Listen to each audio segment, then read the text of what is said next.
Hey everyone, and welcome to the Headliner Podcast. We're your hosts, Nicholas and Elissa, and we're here to keep you in the loop on all of the things you can do to promote your podcast.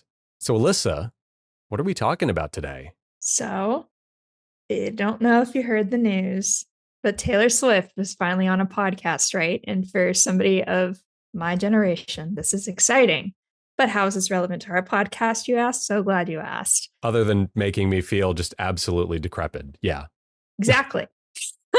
Today, we're going to be talking about the power of guests and more specifically, how having guests can help grow your show. Okay. Very cool. Very timely episode. You were so psyched to do this, and let's hear it. I scrapped your actual script that you had. And I Yeah. said, nope, we're doing I this was one. proactive. I was in the middle of writing a script. There was research happening somewhere. No. And then you were just like, no, Taylor Swift announced an album. And I'm like, okay, yeah, that's fine. And I just killed it. But anyways, yeah. Someone of your generation would do that to me. Anyway, let's move on, shall we? Anyways, yeah. So having a guest, it can really impact your show. So of course, I brought up the whole Taylor Swift thing. So I'll just read off a couple of quick stats about Taylor Swift and her impact on podcast. So Taylor Swift was on the New Heights podcast Wednesday. Yeah. Today's Friday. It was like on that. Wednesday, August 13th. So she just really announced like 2 days before that she was actually going on herself, and then New Heights and social media was like, hey, Taylor Swift's going to be on a podcast. And then she was on a podcast. And that's the stage. And that was that. And it stopped the internet, legitimately stopped the internet for a day. It did. Still Okay. going 2 days later. Okay. So now that we have that out of the way, yeah, let's talk about the guests and the effects of it and all the good stuff. Yeah. So kind of in the context of, so we'll start out like more like the impact that celebrities have. Just, obviously they kind of make the headlines a little bit more. Mm-hmm. But so typically like the New Heights podcast, like it has obviously a pretty decent followership. It has two celebrities, the Kelsey brothers, that are heading it up. So it's pretty easy for them to reach a larger audience. But right off the bat, just having the guest Taylor Swift increase their viewership by over like 600%, specifically in the female demographic. So kind of crazy to jump off right there. It's speculated that they're going to be breaking records. They did break records for having the largest live audience of a podcast, kind of tuning in, streaming it via YouTube. So according to the Daily Beast, 1.3 million people were watching live on YouTube during the first hour on Wednesday's show. For context, that's nearly double the number of people that watched Trump's appearance on the Joe Rogan Experience last October. Wow. Yeah. So the Rogan Trump thing, it had about 800,000 people, which obviously massive number. But yeah, the New Heights podcast with Taylor Swift just absolutely crushed that. Yeah. Yeah. Literally, it's a no contest. Yeah. And then again, kind of continuing that same story. At the time of us recording this, the New Heights episode has nearly 9.5 million views. And that was actually me pulling those stats like last night. So it's up, I think, to like closer to 11 million right now. But I don't want to confirm that. And then additionally, kind of thinking about retention, subscriptions were up 90K within 14 hours of them announcing the actual Taylor Swift appearing on the New Heights show. And I mean, to put that into perspective, yes, they're celebrities, but even for like a massive celebrity podcast, those are like unfathomable numbers, right? That's insane. Yeah, I mean, it really is insane, kind of the precedence that that's set. Just having somebody of her caliber on a podcast. Yeah, exactly. So on that note, Elissa, why don't you tell me why it matters and what the average podcaster can get from, having guests on their show? Obviously, I don't think like the Cozy Reading Nook podcast is going to have Taylor Swift on. I don't want to say that. Sorry, Cozy Reading Nook podcast, if you're out there. I am so sorry, but, maybe you will. But like, tell me a bit about this, the guests. Of course. So, I mean, guest, yeah. And to obviously set the stage, like we're not saying that every podcast is going to have these types of numbers. We would love if that happened. Podcasting would love if that happened. Hey, maybe Taylor Swift is going to pivot. Maybe she's going to be like, I've recorded music. My passion is appearing on podcasts now. she could. But just by having a guest on your show, you're kind of automatically opening your audience up to their audience. So your guests typically come on your show because they have some type of expertise or some type of value that they provide your show. But with that, they have an additional audience and network that you can tap into. So just by having it, you have a great reach opportunity to, especially if they start promoting the show ahead of time or after recording, what have you, you're having a direct pipeline to new ears that don't necessarily listen to your show, and there might be overlap. That would be awesome if there was. But ideally, you're kind of reaching people that have never even heard about your show. And Yeah. now they're seeing somebody that they know, they trust on it. So they're actually more likely to listen. And then the path to long-term listenership and ultimately like the conversion to listenership, which is really hard on social media, is a lot stronger. Yeah, that makes perfect sense to me. And we can see this in even like the Taylor Swift appearance you were talking about. There was like a huge boom in their listenership among women. A bunch of women who maybe don't listen to podcasts, certainly not that show, tuned in. And if even 2% of them stick around for the next episode, in that case, that is thousands of people. Now, we're not going to see that on the same scale for you, but if you have a podcast and you're trying to grow your audience, it does help to cast that wider net. I'm going to use movie podcasts because that's kind of my gimmick. If you're a horror movie podcast and you only do like 80 slasher movies, and then there's another podcast with a slightly larger audience that only does 2000s slasher movies, cutting it down the middle and doing a 90s one allows both of your audiences to commingle and interact with each other. And hey, 80s slashers and 2000 slashers are just similar enough that people might cross over. And then kind of in the true fashion of the show, I have a stat. Oh yeah, let's hear it. So Save guess, me, please. So I'm sorry. I know we could talk about slasher movies for a long period of time. Yeah. But I'm trying to save the rants. But anyways, so not only can guests kind of improve your reach and just, open you up to those audiences, but they can actually boost your credibility and authority. So according to an article by The Medium, so there's this kind of thing, it's called trust transfer. But 64% of listeners consider hosts more trustworthy than other influencers if they feature guests that lend to your credibility by association. So what this is saying is having somebody kind of within the area of expertise that somebody knows, somebody trusts, they'll actually be more likely to listen and trust your show by 64% just by having somebody else on.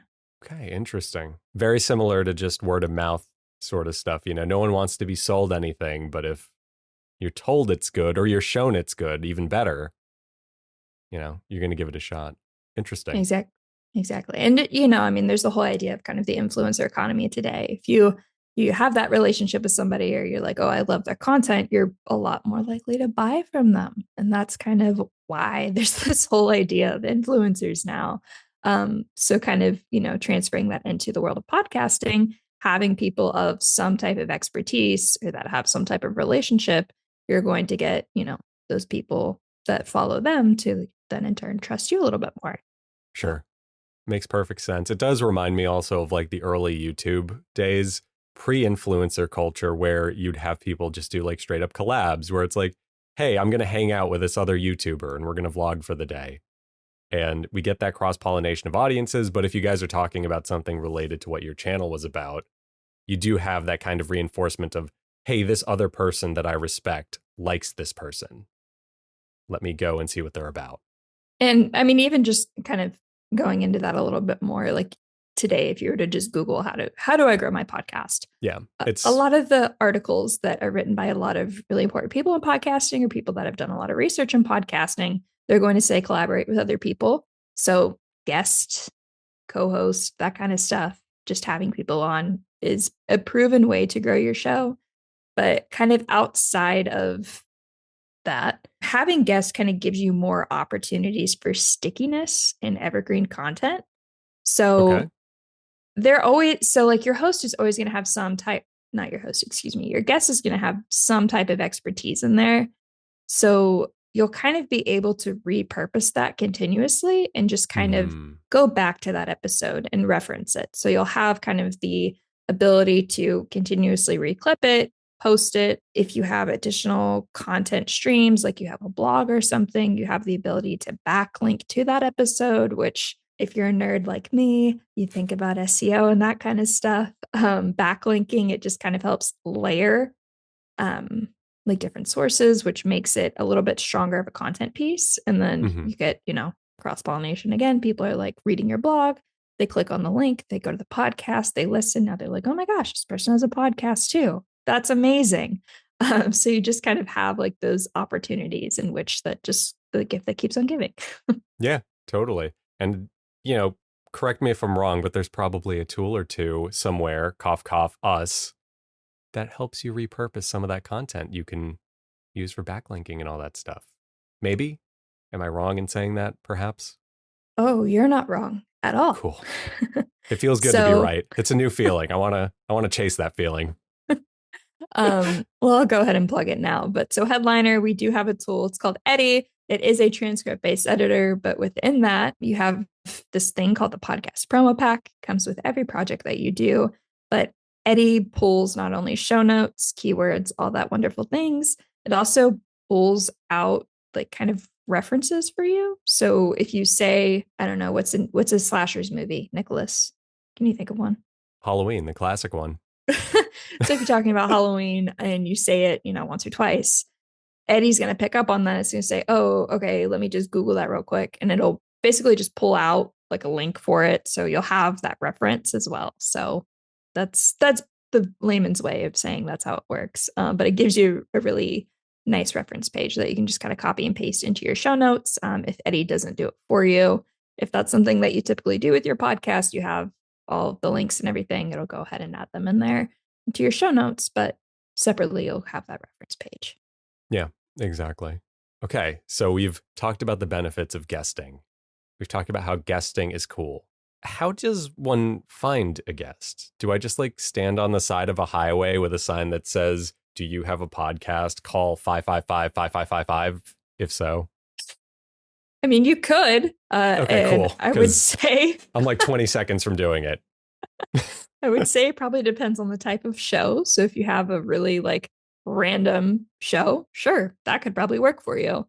But typically what people are going to do is they're going to actually look in their own network or just start to kind of look around like LinkedIn and see, hey, what kind of profiles match my profile? What voices am I interested in? That kind of thing. So you can start to use your own network and see like, oh, is there somebody that has an area of expertise? Like, so for example, I'll use the Headliner podcast.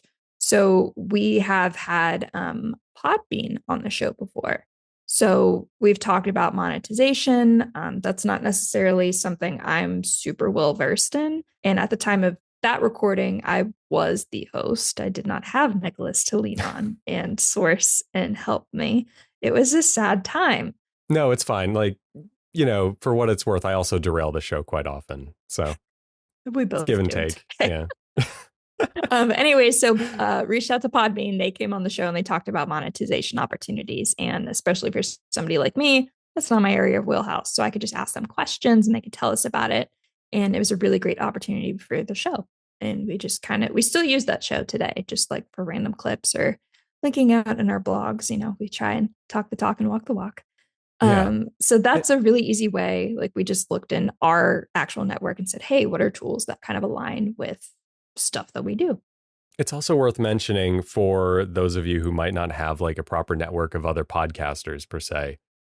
Even let's say you're a law firm, right? And you talk about the law and the various ideas and ideologies of the law. Even just clients, if you know other lawyers, having them on the show just to help reinforce your authority. Growth isn't this linear thing where it's like, I only want to have guests if I want to get more listeners. Sometimes you also just want to reinforce to your establishing base, like, hey, I know my stuff, guys. Another thing that you can do, we talked about the influencer economy. It's kind of hard to ignore the power of the influencer. But that's not saying you have to go out and get the crazy, like expensive influencers or the amazing celebrities like Taylor Swift. There are these micro influencers and they basically start at people that have an audience of at least 1,000 people.